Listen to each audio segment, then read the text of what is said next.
Let's listen to DeSantis. So he explained exactly why he did this. So here's the thing.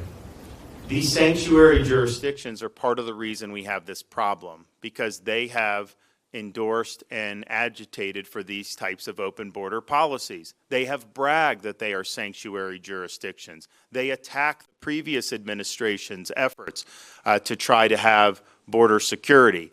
And so that's the policies they've staken out. And then what? When they have to deal with some of the fruits of that, they all of a sudden become very, very upset about that. Well, what are these people having to deal with here? I don't see the sympathy for them. And so, the reality is I think the border should be closed. I don't think we should have any of this. But if there's a policy to have an open border, then I think the sanctuary jurisdictions should be the ones that have to bear that. We're not a sanctuary in Florida. And yes, we know people want to come, and so the more we can divert before we even have to get there is good for our state. Why don't we all just come together and say the current policy is a failure?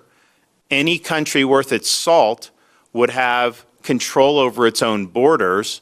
We have too many Americans dying, and this is totally unacceptable, and let's get the federal government to do to reverse course. Just on the tone and the body language, when you're telling the truth versus lying, it's just so obvious who's in the right here.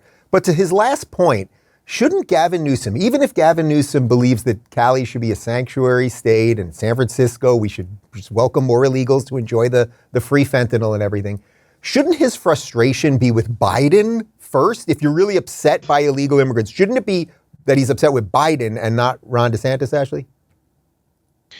Yeah, well, I think he's probably upset with Biden for the reasons that Liz laid out, and he's channeling that reason. And I love the Andy Garcia cosplay. That's amazing. But I think we all are failing. The country's failing in its duty to secure its border. We can all agree that immigration is an amazing thing for America, and appreciate it, and also be grateful for immigrants. I'm an immigrant, or I was an immigrant to America. But that doesn't mean that we should have lawlessness on the southern border or any part of the border. We do need a secure border, as any country does. And Biden is not just failing in that, he is willfully neglecting it. He has decided to completely just wash over that entire issue.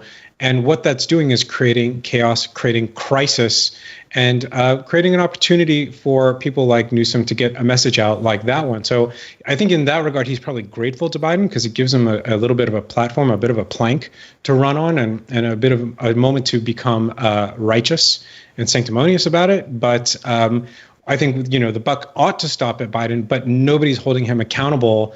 And that, of course, has to do with media. I mean, the media is just not talking about the issue, not talking about the seriousness, and not talking about Biden's duty to do something, whatever policy you want. If you want a left-wing policy or right-wing policy, it's got to be something. But right now, it's nothing. Right, because then the sanctimony about it seems ridiculous. You don't care when El Paso Airport is filled or the border towns are filled with all of these illegals, but then suddenly when 20 of them show up in Martha's Vineyard, you people all freak out.